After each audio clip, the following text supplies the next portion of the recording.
সংসার হয়ে গেলে সংসারের প্রতি অনেক মায়া ভালোবাসা জন্মিয়ে যায়। এই সংসারটাকেই নিজের একটা পার্ট বলে মনে হয়। হ্যালো এভরিওয়ান, আসসালামু আলাইকুম। সবাই কেমন আছেন? Welcome to my another blog. আপনাদের অনেক আপুদের ভিডিও দেখে উৎসাহ পেয়ে নতুন একটা চ্যানেল খোলা। সবেমাত্র 2 দিন যাবৎ খুলেছি। আপনারা সবাই একটু ভিডিওটা দেখবেন আর লাইক কমেন্ট করে পাশে থাকবেন, তাতে সাবস্ক্রাইব করেও আমাকে যুক্ত করে নিয়েন। আজকে বড় মেয়ের কোনো স্কুল ছিল না, সব কাজ একটু লেট হয়েছে।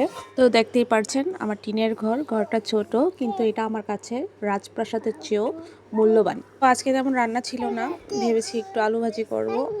আলু ভাজি খেতে ইচ্ছে করছিল, ভাবলাম ঘরটা একেবারে গুছিয়ে তারপর রান্না করতে যাই। কিন্তু সারাদিনে একবার দুইবার ঘর গুছালে কি আমার ঘর থাকবে ঠিকঠাক? 2টা বাচ্চা সারাদিন ঘর এলোমেলো করে রাখে, এই ঠিক করিয়ে এলোমেলো করে রাখে, এটা নিয়েই চলছে আর কি। ভিডিওর মাঝখানে এসে পড়েছিল, ইস্যু করার পর আর প্যান্টটা পরানো হয়নি।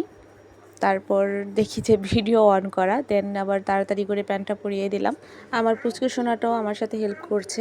সবাই একটু আমার ভিডিওটা দেখে লাইক করে দিবে, আরও যাতে 10 জন দেখার সুযোগ পায়। তোমরা যদি আমার পাশে না থাকো তাহলে উৎসাহ পাবো কিভাবে?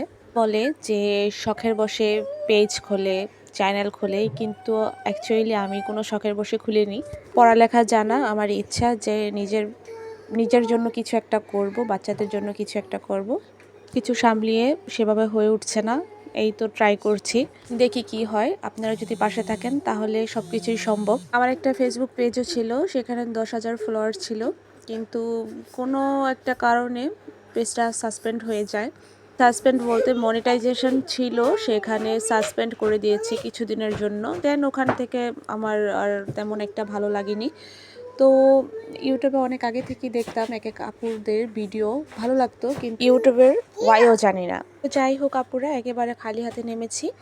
আর এখানে দেখো আমার আলু কাটা শেষ। আমি আর আমার মেয়েটা তেমন কিছুই খায় না, আমার জন্যই আলু ভাজিটা করা। অনেকদিন যাবৎ খেতে ইচ্ছে করছিল, দেন করে নিলাম। আমি আবার সবসময় কালো জিরা দিই, তো এটা দিলে আলু ভাজির ফ্লেভারটা দুর্দান্ত আসে। এই যে তখন আমার ভাজিটা কমপ্লিট সম্পূর্ণ। আমি একেবারে লো হিটে ভাজিটা করে নিয়েছি, একদম পানি ছাড়া।